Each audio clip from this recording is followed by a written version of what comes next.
Hi guys, welcome back to the channel for another video. First and foremost, welcome patrons who get to see this a day early. Hello, and thank you so much for coming to another amazing live stream. So awesome to have you all there, supporting each other, asking your questions, having a chat, getting to know you. I am loving our new community over on Patreon. If you'd like to come and join us, you can pay $2 for early access to videos, to vote on videos, to get this gorgeous little shout out to all my amazing patrons. $5, you get to come to every single weekly live stream, which is for an hour. That's 4 live streams a month, where you can ask all your questions, recovery questions, whatever you like, in a supportive, safe community, plus all the other stuff you get in the first tier. For $15, you get the pen pal option, which is monthly email from me. You can ask any questions in a private email setting, plus all the other stuff you get, live streams, voting, etc. And then there's the big kahuna, the $50 all access all areas pass, which is awesome. And I'm enjoying these ones so much, which is a monthly 15-minute call with me, just you and I, totally private. And you can also get everything else that's available, which is the email, the live streams, the access, the voting, such a long list. I can't even keep track. So thank you to everyone who's contributing to that awesome community over there. So today we're talking about overshoot, but we're kind of not. I have never discussed overshoot on this channel. You will not find a video on that topic or anything within videos where I really dive into that topic. And for those of you who aren't familiar, overshoot is a theory in recovery whereby in the healing process, in the recovery process, we gain weight beyond what is known as our set point. So a set point is really like a range. It's where your body naturally is supposed to be in terms of weight. It's a sort of predetermined thing from genetics, etc. That's how much we're really meant to weigh, and that you can't really fight it. Much like our eating disorders try to fight our natural biology and genetics, it's just not sustainable. Also why diets don't work. And overshoot is the notion that in order to heal, in order to recover, that we gain weight beyond this set point range, and then over time that weight will come down to your natural set point. And we've seen it in recovery discourse for years. There's a lot of content out there about it. There's, a lot of professionals who have spoken at length about overshoot.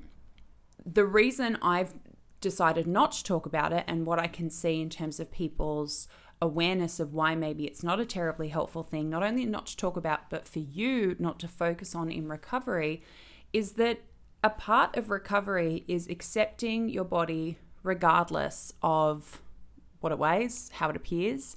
So to have, from an advocacy and a professional and a treatment standpoint, people telling you and assuring you it's okay, your set point, is lower and your body's going to come down and your weight's going to come down, is really reinforcing some eating disorder beliefs, which is fear of larger bodies, fear of being at a higher weight, fear of our bodies, remaining at a weight that the eating disorder is uncomfortable in. Part of the work that we need to do is unpacking that fear, is unpacking those beliefs. It can also be hugely invalidating to people who naturally do end up in larger bodies through the recovery process, whose set point is higher. And to have this feedback that is in some way wrong or an undesirable outcome in recovery is again reinforcing potentially some eating disorder beliefs and potentially behaviors, because it's sort of reinforcing this notion that is wrong, to be feared, something that should be remedied, or perhaps you did the wrong thing, perhaps you recovered incorrectly. If your relationship with food is more flexible, if it is increasingly more free, if the space in your head is calmer and more peaceful, less abusive, if you are not so at war with your body image, if you're more able to tolerate it, respect it, find gratitude for it, take care of yourself regardless of how you feel about your body, that's the true indication of recovery, not the body size you end up in. That is going to look different on absolutely everybody. So to continue to reinforce the notion of overshoot, I think has probably not been a terribly constructive focus for a lot of people. And what we should be encouraging people to do, and what I encourage you guys to do, and something which has been an enormous benefit to me, not only, at the time when I was going through my own recovery process, but now as a recovery coach helping other people recover, is to do the work around anti-diet, to do the work around our beliefs around fat phobia, this internalized message about what do we believe about bodies? What do we believe particularly about larger bodies? Why are they demonized? Why are they seen as, especially in recovery sense with this overshoot stuff, why is that seen as wrong or undesirable or something? It's okay. It's kind of like I hear clients of mine who come to me and they've been in treatment contexts where they've had professionals say to them, we're not going to let you get fat, or people's support networks, parents, partners, friends who I'm sure have the best of intentions saying, it's okay, when you're going through this recovery process, I won't let you get fat. No. What we need to be doing is saying to people, what are your fears and beliefs that underpin being in a larger body? What are some of those active anxieties that we need to confront and work through and manage, and showing people that they have a little bit more agency than they realize. It's also about broadening our exposure to how people exist in different bodies. I can only speak to in terms of my experience in my body. That's all I can really give any kind of insight into. I'm not going to pretend to know how it is to be in more marginalized bodies. I have spent part of my life at a higher weight, and I can speak to that historically. I can't speak to that currently, especially in the current social climate. So part of my job as a coach is to expose clients and introduce clients to various examples of what it is to recover at different weights, in different contexts, with different backgrounds, in different genders, different identities, different socioeconomic backgrounds. It is my job to show that no, there isn't just one path, and that's to end up in a straight-sized body, and anyone who looks different or weighs something higher is doing it wrong or is an undesirable outcome, and showing them that people can totally transform their relationship with their food, with their body, with themselves, with the world, regardless of their size. Now, is that to say that our experiences don't vary depending on whether or not we're in a marginalized body? They absolutely do. And that's why I stop short at saying, I understand what that must be like, and make an effort to keep my circle diverse in terms of the colleagues who I interact with, the people I interact with, the experiences I seek out, most importantly, the way in which I interact with social media, the diversity that I try to maintain, and the curiosity I have about, let's go and seek out people in all kinds of bodies with all kinds of backgrounds who are killing it, who are exemplifying that previously mentioned goal in recovery, which is all about the inner stuff. It's all about the world up here, who do find all kinds of success and love and fulfillment and purpose, and that we're not just seeking that out in one body, trying to comfort ourselves and reinforce our internalized fat phobia. So that's why I don't talk about overshoot, because I get a lot of questions about, can you talk about overshoot? What do you think of overshoot? Did you overshoot? And I really see that as, please reassure me about my own potential weight gain, or the gain I have weight.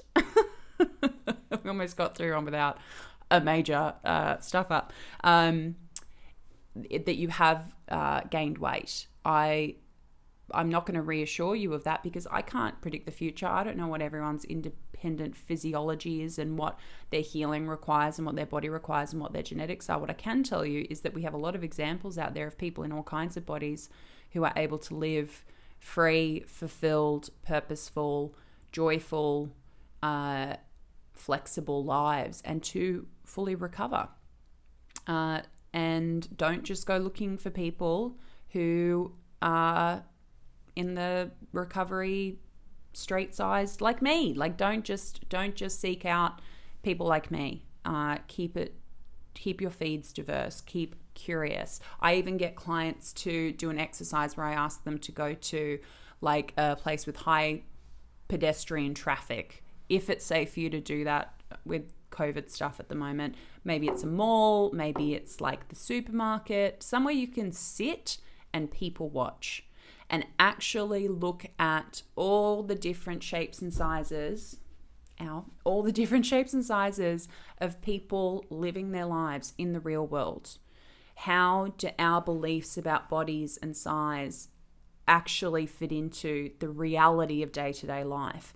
Do we see people in all shapes and sizes who are in relationships, who have families, who are running businesses, who are laughing with friends? What does that societal standard and pressure and fear and anxiety, how does that actually translate to day-to-day life? I remember when I was disordered, I would go to the beach and I would seek out the smaller bodies to compare my own. And in them, I would project like, oh, they must be so confident and so happy. I don't know. Just like people could have looked at me when I was heavily disordered and people would say things to me like, oh, I wish that I was as fit as you or blah, blah. And it was like, no, you don't. No, you don't, because I'm not. I'm very, very, very unwell. And then as I got better, I would challenge myself and I'd go to the beach, not in jeans, which is what I used to go to the beach in when I was unwell, even though my eating disorder was like, if you get small enough, then you'll be confident, but that never happened. And I would make myself look at all the bodies, in trying not to be creepy, but having a good look at how bodies actually appeared and who they were with and what were they doing and were they laughing and having a great time and relaxing and reading a book. And when you're not filtering through your eating disorder, you can see that joy, happiness, love, friendship, partnership, fulfillment is not something which is only given to those in smaller bodies. And the things that we have to do to keep ourselves in a smaller body is believing we're going to get those things that you can only have in a smaller body. In order to have the smaller body, those things get taken away from you. You cannot be joyful. You cannot be purposeful. You cannot be free and flexible trying to be in that smaller body. You will not see discussions about overshoot here. I will not assure you it's okay, you won't end up in a larger body, because it is okay if you end up in a larger body. And find people to work with who make that more accessible to you. If working with someone in a straight size body does not help you because you can't resonate with them. If someone came to me and said, you know what, Mia, I can't resonate with your story as a coach and an advocate. I need to go and find somebody who, has experienced a similar embodiment to me. I'd be like, totally. If that's part of your process, go for it. If you need to find professionals, advocates, whomever, that you can see your story in and who you can see exemplifying what you want for yourself and you can relate to them, go and seek that and get it and, get everything that you can out of it. We need different things at different times, different approaches at different times.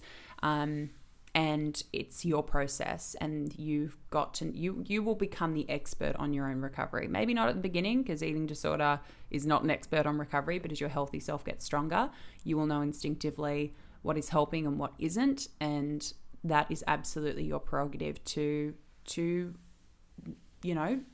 get for your recovery what you need. That was terrible English.